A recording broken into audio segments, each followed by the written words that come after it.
From taco night in Tulum to sushi in Tokyo, every bite is rewarding and post-worthy with Amex Gold's 4 times membership rewards points at restaurants worldwide. Wherever you dine, points are piling up. So bring your friends along for your next course, because it's not all about the posts. It's about the company and the memories. How can gold from Amex sweeten your next food moment? Learn more at americanexpress.com/explore-gold. Terms and points cap apply. Good evening. This is Orson Welles. Tonight, the English star, Mr. Laurence Olivier, fresh from Hollywood, where he's been making Wuthering Heights, and just over from the Ethel Barrymore Theater, where he's been rehearsing with Catherine Cornell in Guthrie McClintock's new production, No Time for Comedy, joins us at Campbell Playhouse as John Jest in Beau Geste. With him is your favorite villain, Mr. Noah Beery, who will bedevil Mr. Olivier and me in the bloodthirsty person of his original Sergeant Lejeune, which Noah Beery made famous in the silent picture version of P.C. Wren's celebrated romance about the Foreign Legion.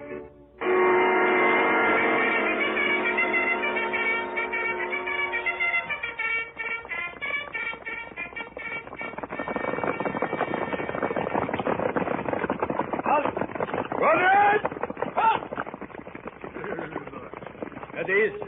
Roger! At ease! Lieutenant Marchand. Yes, sir. Give your men 30 minutes rest. And prepare to advance in open order to relieve Fort Zindernuf. Yes, sir. Dismount! Adjutant. Yes, sir. Adjutant, you have seen war in the desert. Does anything here strike you as strange? Well, sir, if you want to know the truth, Yes? I don't like it, sir. There's something about that fort. Seems strange not to hear a sound out of them. I think they'd be cheering the relief force. They may not have seen us. The sun is behind us. Over there. Yes, sir. Sound the regimental call. Yes, sir.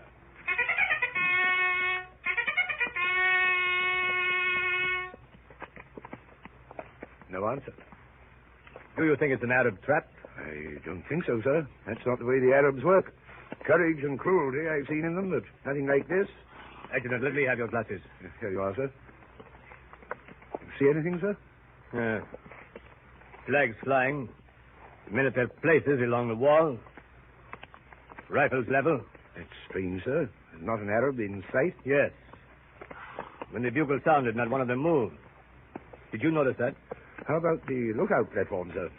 Over there. Yes, sir. Once more, the call. Here, Adjutant. You take a look. Thank you, sir. See that man at the corner of the wall over on the right?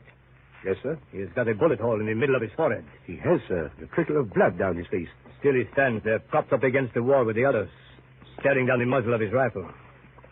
Those men are dead.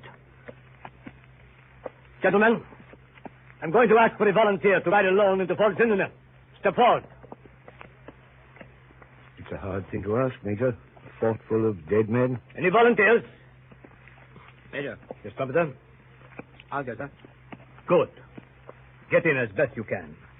Once you are in, sound the call. Yes, sir. Brave man. Have you a watch with you? Yes, Major. Is that all? That is all. If I haven't heard from you within 15 minutes, I will order a charge. Yes, sir. And good luck. Thank you, sir.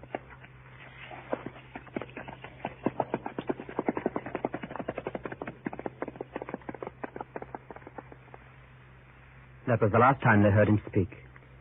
They saw him ride towards the fort, picking his way among the dead Arabs. They saw him stop under the wall of Fort Zindernuf. They saw him look up at the dead faces of the men on the wall. They saw him climb up on his horse's saddle and hoist himself up. Then he disappeared. A little before the 15 minutes were over, they saw a small dark cloud in the blue sky over the fort. At first, it seemed like dust.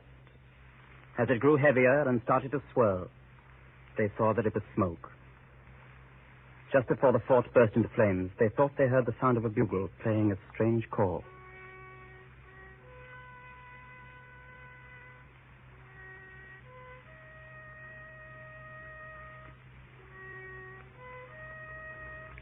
That man, the trumpeter, was my brother. There were 3 of us, and I am the only one alive. My name is John Jest. Here is our story. It begins in England at Brandon Abbas in Herefordshire. Here we were brought up by our aunt, Lady Brandon. Her dead sister's 3 boys, Michael, Digby, John, and her own daughter, a little girl called Isabel. Michael was the captain, our hero and leader, Lady Brandon's favorite nephew. As a child, because of his looks, she called him Beau Geste, and the name stayed with him. Digby was the lieutenant. He was Beau's twin, smaller and a quarter of an hour younger. I was a year younger, their mascot and their obedient slave. There was a game we used to play in the lily pond at Brandon Abbas. It was called Naval Engagements. It was played with 2 toy boats, each crowded with lead soldiers and bearing 3 brass cannon loaded with buckshot. Is your ship ready, Lieutenant? Ready, Captain. Light the fuses. Ready? Go. Hey, only one of my guns are firing. Must be improper fusing. No battle. Fetch him in, John. Aye, aye, Captain. You better tuck your trousers up, John. Mind you don't lose them men overboard. I got them. Oh! What happened? I'm shot. Stop making faces and come here. Ooh. Be quiet, Isabel. Don't look at it. Let me see, John. Is the bullet inside his leg? How does it feel, John? Just like being shot. I'm going to be sick. What are you going to do with your knife, Beau? Going to cauterize the wound, Captain, and prevent it turning septic? No. Naval surgery without anesthetics. Cut out the cannonball. First, I have to sterilize the knife. Now, John, will you be gagged or chew on a bullet? I don't want to be disturbed by your beastly yells. I shan't yell, Captain. Sit on his head, Digby. No. Hold his hoof, then. Isabel, hide your eyes and keep still. Is the bullet out yet? Almost. Hold him still, Digby. Here it comes. Yeah. How do you feel now, John? I feel all right. I'm going to confer a new name on you for bravery. Stand up, Digby, and salute. John Jest, because you didn't cry when wounded in battle and didn't yell during a major operation of naval surgery without anesthetics, I now give you the rank and title for the rest of your life of Stout Cellar. Oh, thank you, Captain. I say, Captain, do you think we could manage a Viking's funeral? Right you are, Lieutenant. Stout Cellar, you have also earned high honor of a full-dress Viking's funeral. We can use my boat and one of my soldiers. John, you may choose the one you want to be. I'd like to be one of the new blue ones, if it's all right, Captain. Hand me one, Dig. I now solemnly name this valorous soldier the Viking Earl, John Jest. Now, put him on a matchbox filled with explosives, Dig. You sit here, Don. Stand up, everyone else. Hats off. Ready, Digby? Lighter. Now, shove her way out. There she goes. I can still see the Viking in the center. That's what I call a funeral. I'd give something to have one like that when my turn comes. What's more, I'll write it down in my will. None of you dirty little dogs will get anything from me unless you see it properly done. I'll give you one, Beau, whenever you like. So will I you, Dig, if you die first. Shake on it. Shake. Blow your bugle, Digby.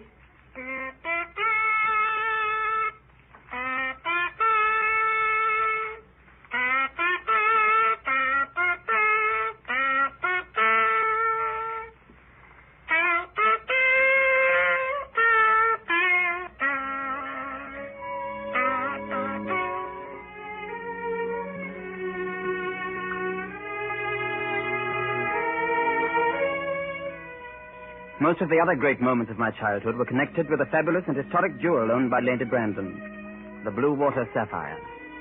It had been in the family for several generations. Often people came to see the sapphire, princes, diplomats, jewel merchants from every corner of the globe. I remember the last time I saw it. We were home for the Christmas holiday. I was 18 then. Beau and Digby were at Oxford, and I was in my last year at school. On Christmas Eve, we persuaded Lady Brandon to get out the blue water for us to look at.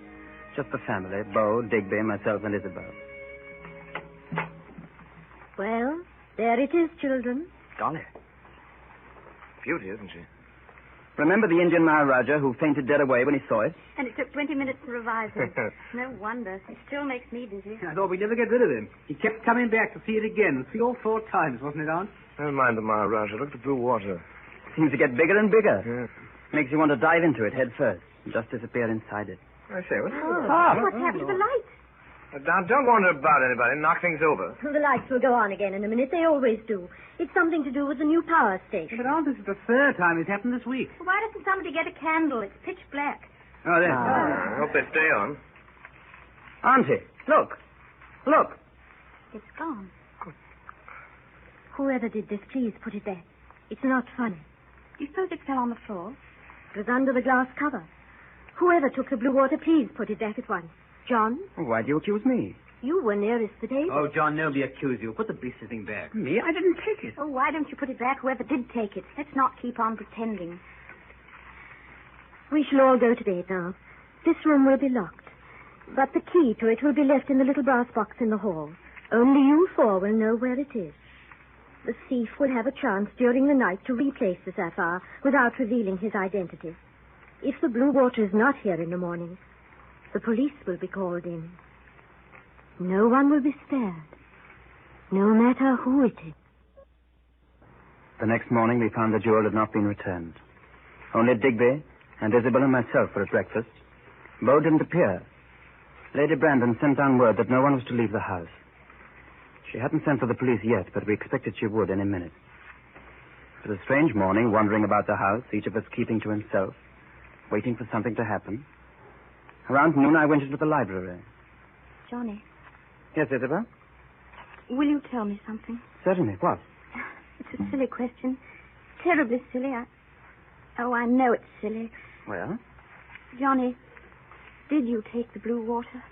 Why, no, I didn't. Oh, I'm glad. Oh, I shouldn't have asked it, Johnny, but I wanted to hear you say it yourself. Isabel, you're crying. Oh, forgive me for asking. Isabel, what's the matter with you? Isabel, do stop crying. I can't help it. I can't help it. Johnny, I love you. Darling. Darling. I wish I knew what to say, darling. Isabel, someday we'll get married, won't we? Yes. When I've scraped together a little money and proved somehow that I'm worthy. Please kiss me, Isabel. Excuse me, could I talk to John alone? I have something rather important to say to him. Yes, of course. Bye, John. Goodbye, darling. What are you being so melodramatic about? Beau's gone. I don't know. He left us a note. By the time you get this, I shall be well on the way to where I'm going. Please tell Aunt there's no further need to badger any of you about the blue water. If Scotland Yard is put on the trail, tell them you knew I contracted large debts at Oxford. I must have been led astray by evil companions. You and John, of course. Keep an eye on John. I bet you both. Ever yours, Beau. It can't be true. Of course it isn't true. I can't believe it. Not a Beau. Things like an open book. He's taking the blame. But who is he shielding? Perhaps he doesn't know. Look, if Beau didn't do it, then maybe I did it. You didn't, did you? Neither did you. Or Isabel. Oh, of course not. It's ridiculous. Exactly. John, we can't let him do it. It'll break Lady Brandon's heart. You know how she adores him. What do we do? Well, nothing for the moment. I'll say nothing. I'll speak to you later. I've got an idea. That evening, I found a note on my pillow in Digby's writing. Dear John, I can no longer let the innocent suffer for my guilty sin. By the time you get this, I shall be well on my way to where I am going. Will you please tell Aunt that Beau's noble and beautiful gesture was a lot of nonsense, and that I'm the real thief? Tell her that by the time she gets this...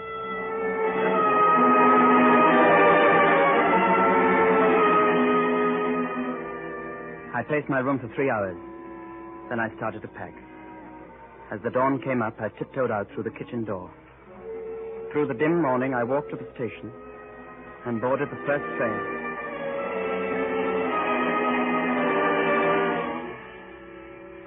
My darling, beautiful sweetheart, when you read this letter, you will be the first to agree that I cannot possibly do anything except what I am doing, although it may mean, for a time at least, being away from you, my dearly beloved.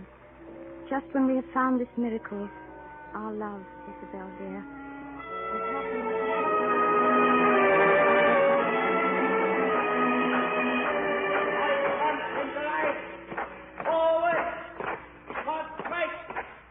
May I speak with the officer in charge, please? Yes, what do you want? Are you the recruiting officer, sir? I am. Could you tell me, sir, if any Englishman... What is this? What happens in England? Does the British Empire suddenly export all our most excellent young men to Paris to enlist in the French Foreign Legion? Then there have been others. 2 others this week. Well, where can I catch up with them? Where can I find them? You mean if you are accepted into the Legion? Well, you've got to accept me. What do I do? Well, first the physical examination. For you, that will be easy. But you know what you're doing? Of course. Listen to me, young man. In the beginning, a volunteer enlists for 5 years. His pay is 1 sou a day. The discipline is hard. Harder than that of any army in Europe. If a man deserts from the Legion, he is shot. Think it over, young man. Think it over. They accepted me. I signed a paper and I was a soldier of France. Name, John Smith, Foreign Legion, 103762. A week later, I was in Iran in Africa. Then on to an inland town, some 20 of us on foot.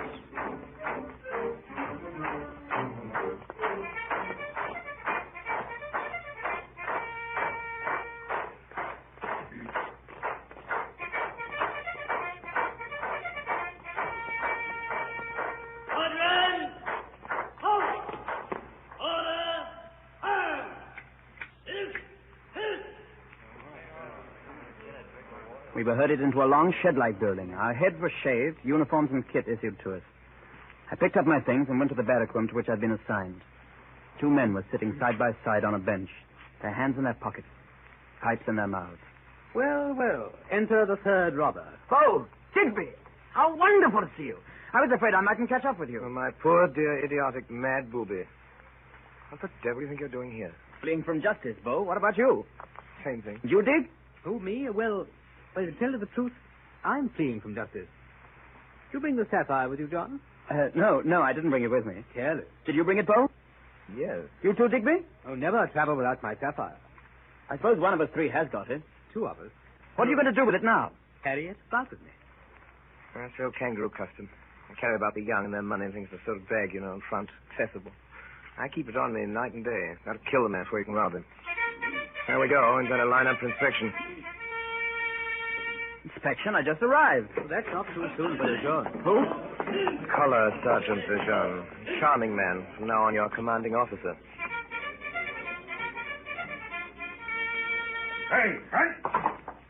Right, Chris. Steady. Front. Oh, a new company of jailbirds, eh?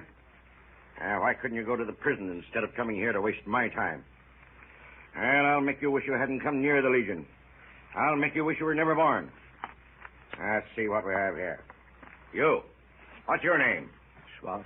Say sir when you speak to me. How about you? Who are you? My name's Hank. Hank Locker. Come from Chillicothe. Any more silence or insolence from you, I'll tie your wrist to your ankles and the small of your back. Okay, sir. Now, what's your name? Smith. Oh, another English boy, eh? Let's see your hands. I thought so. Soft as pancakes. Never done a stroke of work in your life, eh? Well, I'll harden those for you. I'll manicure you before I die. Sir, Silence! Open your mouth again, and I'll close it with my boot. Now then, you all may look like scum, but before I'm through with you, you'll be soldiers. Yes. I'll make soldiers out of you if I have to kill you. Now, beginning tomorrow, we'll drill and march. You hear me? Drill and march.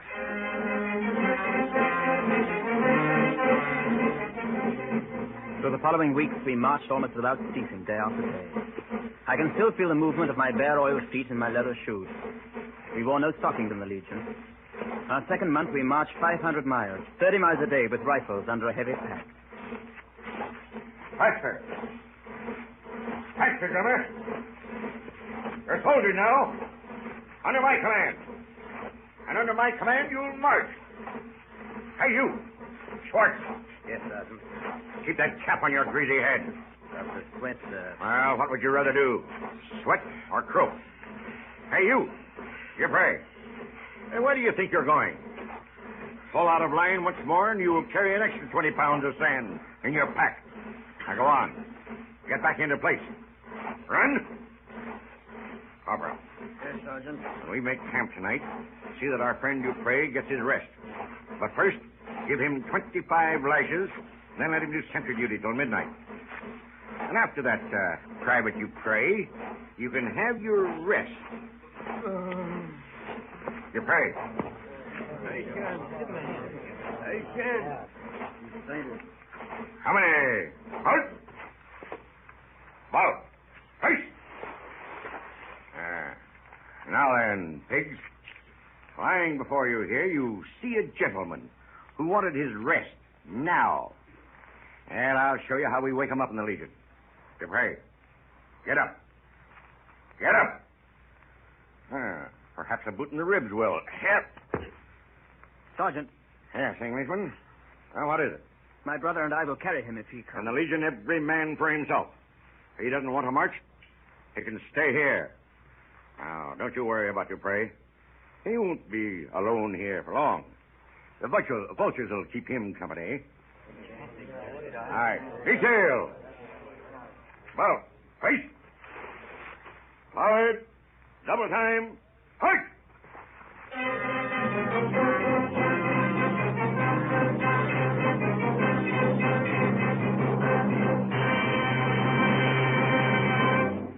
You are listening to the Campbell Playhouse presentation of Beau Geste, starring Orson Welles with Laurence Olivier and Noah Beery. This is the Columbia Broadcasting System.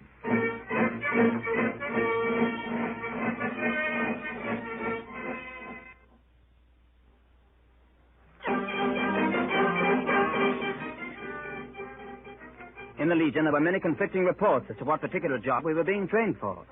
Some said a border demonstration, peaceful penetration with the bayonet. Others talked of a far-flung uprising of all the Arab nations from the Atlantic Ocean to the Persian Gulf.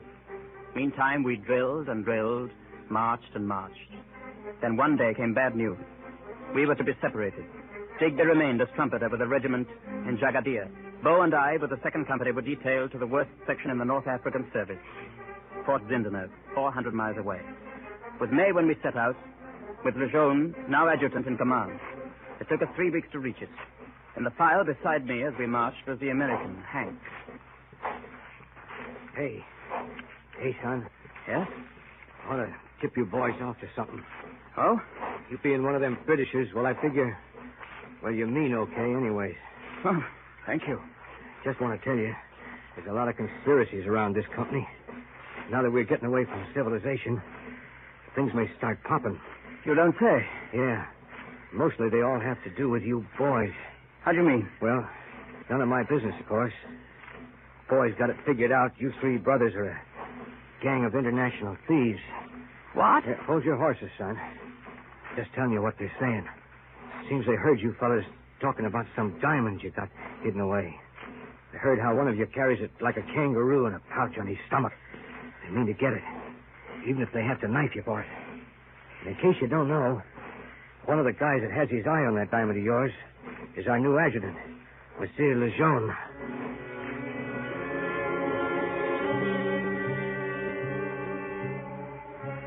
At Fort Zindernuf, we drilled all day in the sun. Lejeune saw to that. As for the nights, all we could do was to pretend that they were cooler than the day. The 2nd month, desert fever took us. Cockroach fever, men call it, because it crawls through the brain. Comes over a man suddenly, and he goes stark raving mad with the heat. Already 3 of the men had to be put in solitary confinement. In the bed next to my brother slept a German named Schwartz. One night, about 2 hours after lights out, my brother woke suddenly. There was a hand on his shoulder. Hey. Hey there. Hello, Schwartz. What do you want? Why don't you sleep? I want to talk with you. Are you enjoying life here at Zindernuf? Oh, quite. You would like a change? I like change. Would you like perhaps to see again the civilized world? You and your brother and that precious diamond of yours. I know what you're talking about. Tell me, have you ever seen a pig die? No. You will. You feeling ill? You're not funny. Soon you will see a big pig die. A sacred pig.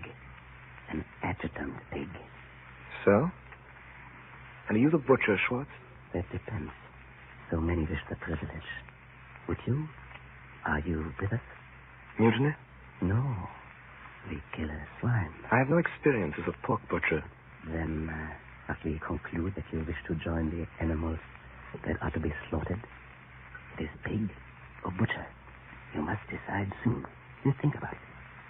Tomorrow we must know. Understand? Yes. Remember, you must decide pig or butcher. It was noon of the next day before my brother could talk to me. He waited for me outside the canteen. Can they hear us here? No, go ahead, Beau. Be quick. Let's figure this out, John. A mutiny here at Zindernuf. What would that mean? Suppose they succeeded. They'd have to escape across several hundred miles of desert. Right. Problems, starvation, thirst, the heat of the desert, maybe getting killed by Tuareg robbers. Just mutilated. Right, and left to the over-anxious vultures. Here's something else. I keep thinking of what your American friend said about the blue water. What's the main reason Schwartz and his gang want us along? I'll tell you. So that after we've helped them with a mutiny, they can do away with us in the desert and get this diamond they think we've got. I hadn't thought of that. Once more, there are those anxious vultures. Once more. Now, something else. Suppose Lejeune, another diamond lover, is smarter than the mutineers think. Suppose he has his spies. Suppose he knows of this plot. Then what? Then the mutineers play it right into his hands. Exactly. That's what he's waiting for. He has every one of us shot down, helps himself to the blue water, and gets a medal in the bargain. Leaves us once more to the... We keep on ending up with those unpleasant birds. Yes. Well, what do we do? Nothing. Wait. Just wait. I'll tell Schwartz now that we're not interested, but watch him day and night. Beginning tonight, you and I better take turns sleeping. First you sleep, then I'll sleep. Then you sleep, then I'll sleep, you see?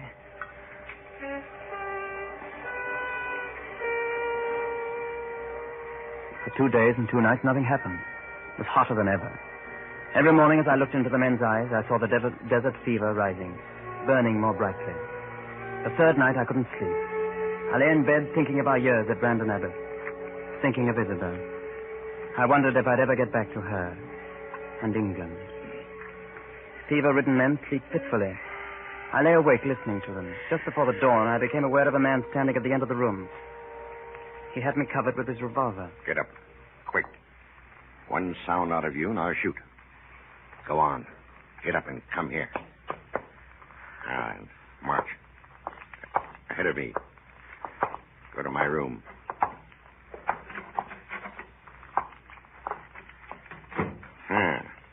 Now, let's see it. Come on, let's see it. See what? The diamond. Did you hear me? That is no diamond, Lejeune. No? I know better than that. I'll tie you out in the desert. You and your brother with your hands in the small of your back. Your mouths full of salt and sand. Then we'll see if you've got a diamond. But that'll keep. Right now, there's work to be done. You want to live? On the whole, I think so. On the whole, you do you? All right, then. Now, listen to me.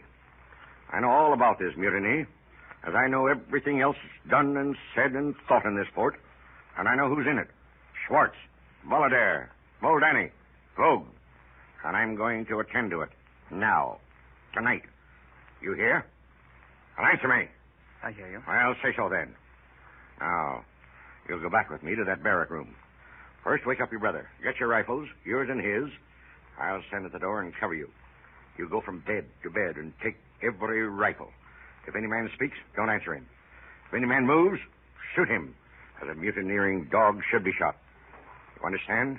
I understand. Like a sound or a false move, you'll be the first that dies. All right. If you want to live, move.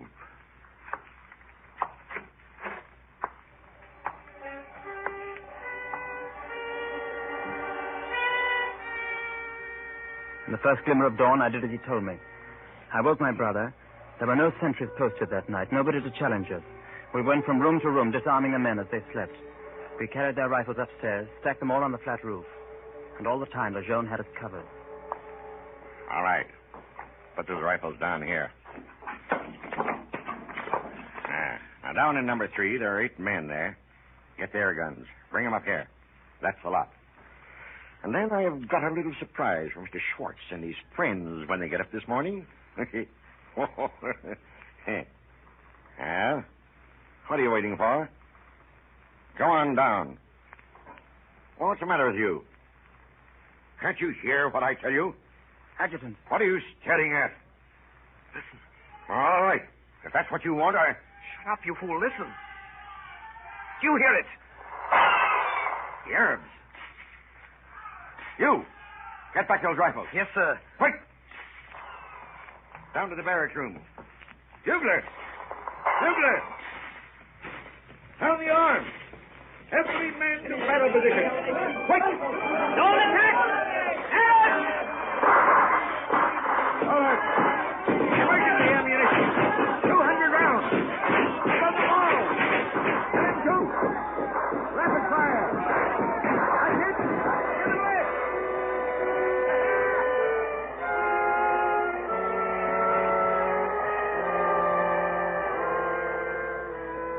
Towards noon, the Arabs retired. They fell back as suddenly as they'd come. The attack was over. But all afternoon, the Arabs kept up a desultory fire. Every now and then, a man was hit. Undercover! Haven't you got any sense? Corporal, take that man downstairs. Give him first aid. Be back in 5 minutes, you hear? Yes, sir. Schwartz! Schwartz! Yes, sir. Come up here. Up on the wall. Yes, sir. Look out there, toward the oasis. Tell me, what do you see? They're climbing the tree, sir.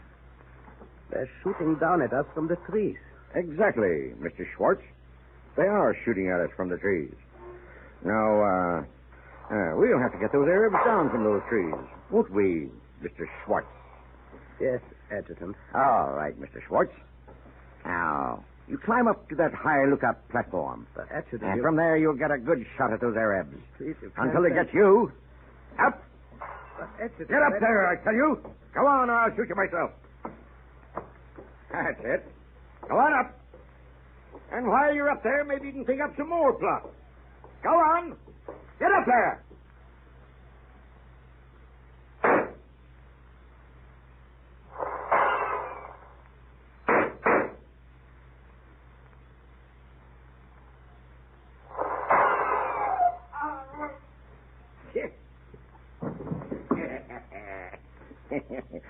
Too bad. Brave soldier. Just died for the Republic, eh? Yeah, and one mutineer less. Now then, mutineer number 2. Balladair. Yes, sir. You're next. Yes, yes, sir. Get up on that platform, Mr. Balladair. Go on. Climb.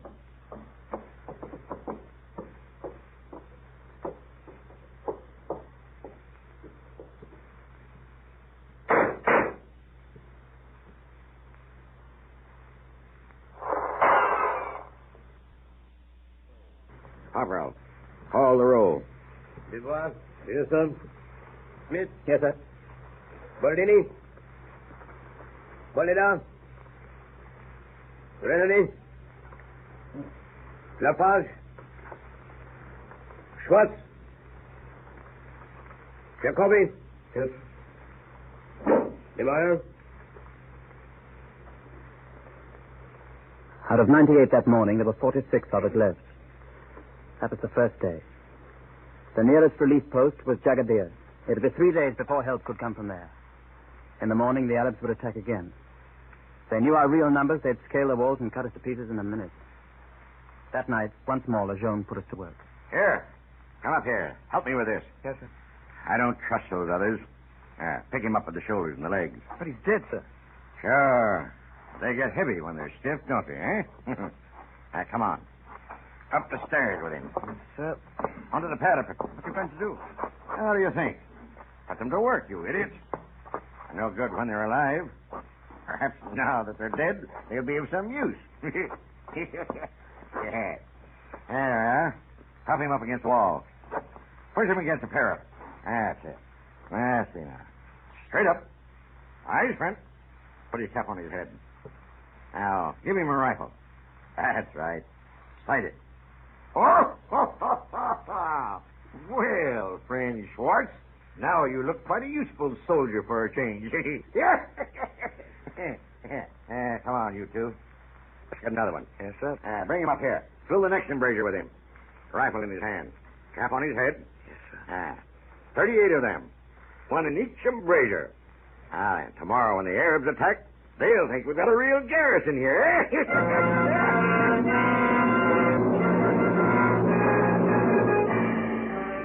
It worked. The next morning, the Arabs attacked again, but they kept their distance. All day, their fire poured into the fort, and inside, a handful of desperate men ran from parapet to parapet, shooting over the dead men's shoulders. Whenever a man fell, Lejeune would pick him up and put him back in his place on the parapet.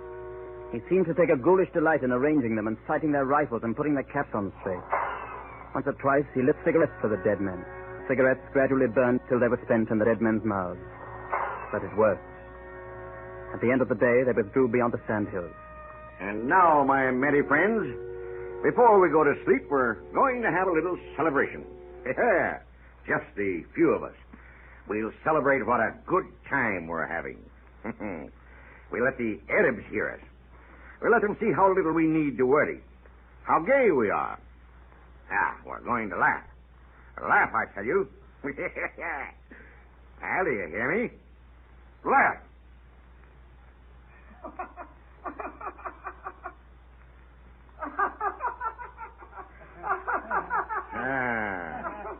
That's it. Well, come on, you. Now from left to right. Laugh. Louder, can you? Laugh, I say. Louder.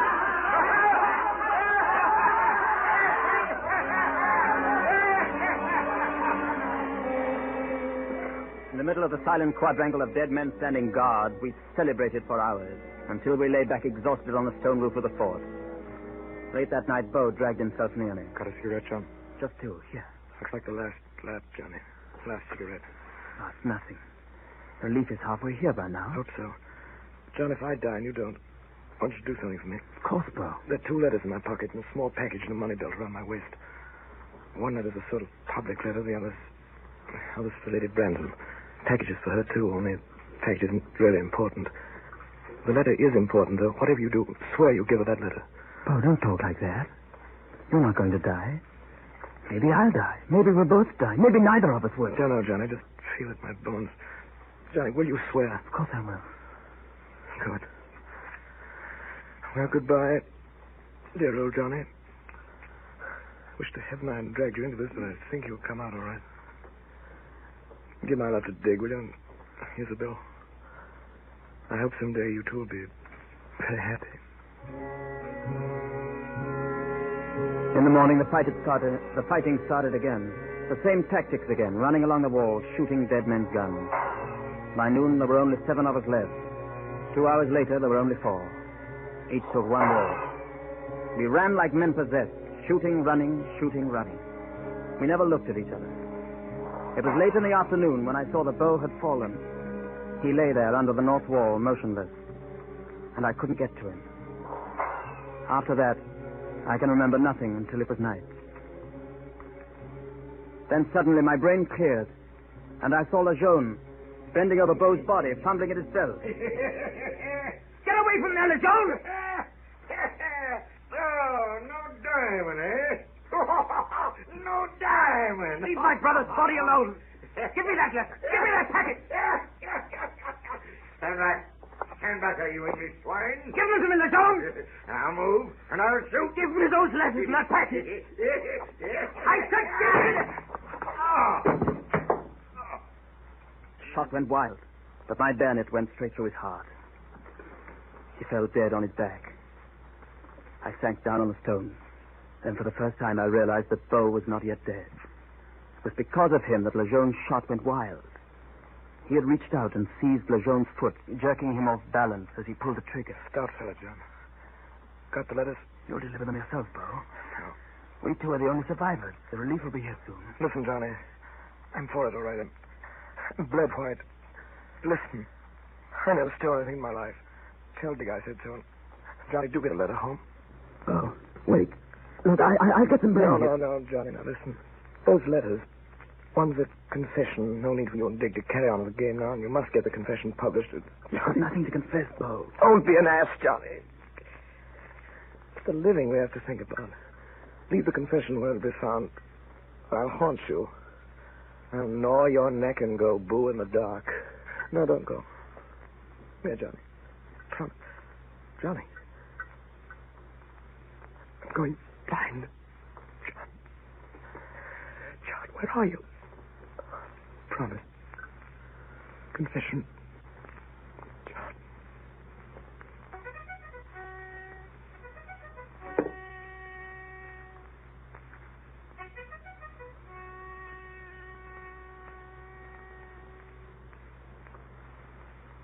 John. John, wake up. Listen. You've got to listen. Wake up. Try hard. Where am I? Where's Beau? This is Digby. Digby, you hear? You're in the Fort Zindernuf. Beau's dead. And you've killed Lejeune. Good thing, too. But the Legion won't look at it that way. We've got to escape quickly. Digby, how did you get here? Relief squadron from Jagadir. We heard there'd been an attack. We came up to the walls and saw the dead men looking out. They wanted the man to go into the fort alone. I volunteered. They're outside there now. If I don't get the call within 15 minutes, they'll charge. We've only got 5 minutes left. Where's Beau? Where's Beau? On his bed downstairs. Come, John. There's something we've got to do. You know what he'd have wanted. A Viking's funeral. That's right. We promised that day. At Brandon Abbott. Now, quick, help me. I piled wood around him and sprinkled oil on the wood and all over the barracks. It's all ready. There's just one more detail. Get up, John, quick. What's you doing? Remember, a Viking's funeral needs a dog. Don't you remember? A dog at the feet of the captain. Well, there's a dog. Lejeune. Dick! Have you gone mad, too? Hurry, we haven't time to lose. Help me. He wanted a full Viking's funeral. He'll get it. We dragged the body of Lejeune down the stairs to the barrack room and laid it at Beau's feet. Digby knelt down and struck a match. As he threw the match toward the bed, we raced back up the stairs. A moment later, the flames leaped high into the air.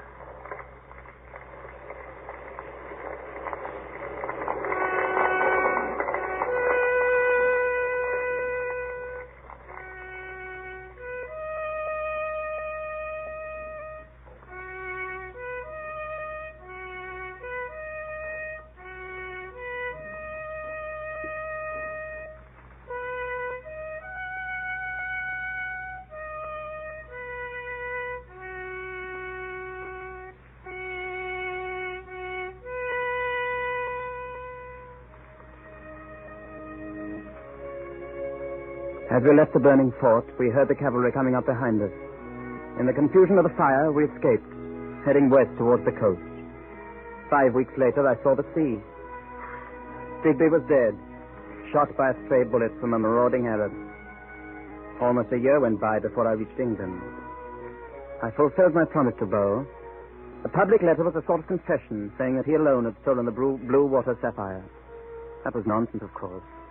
His lie had long outlived its purpose. The other note, the one to Lady Brandon, she read aloud to us, to Isabel and me. As she read, I seemed to hear the voice of Beau himself. Beau smiling and talking to us across all those miles from that land of the dead, from Zindernuf. Dear Auntie, when you get this, I shall be dead. You've read it through. Perhaps you'll forgive me for doing what I thought was best. You see, I thought I was doing something that might in some measure repay you for your great goodness to me and my brothers. My dear Aunt, I knew you'd sold the blue water to the Maharaja in order to keep the estate going, for our sake and for the sake of the tenants. I also knew you were frightened that the sale would become known, for technically you had no right to sell the jewel, which was left you in trust. I knew you'd had a duplicate made, and I kept thinking how splendid it would be if we had a jewel robbery and the blue water substitute was stolen. You could put Scotland Yard on the trail as a burglar, and as long as it didn't catch you and recover the sapphire, everything would be splendid. And everything would have turned out fine, too, if those incredible brothers of mine hadn't gone and bolted through a possibility that never occurred to me. Well, I hope my idea did work in part, anyway, and that your secret has been kept. How can we ever repay all that you did for us? My love to you and to the others, too. And all the happiness in the world to John and Isabel, your nephew. Beau Geste.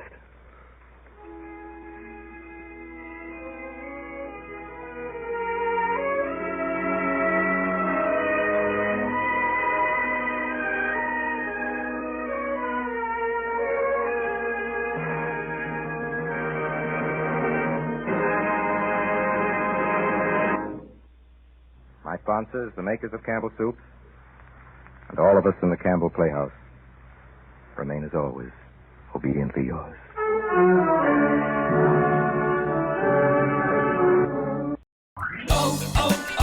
O'Reilly! Check engine light on? Take the guesswork out of your check engine light with O'Reilly Veriscan.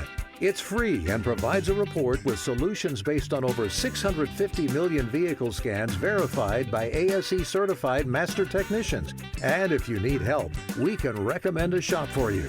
Ask for O'Reilly Veriscan today. O'Reilly Auto Parts.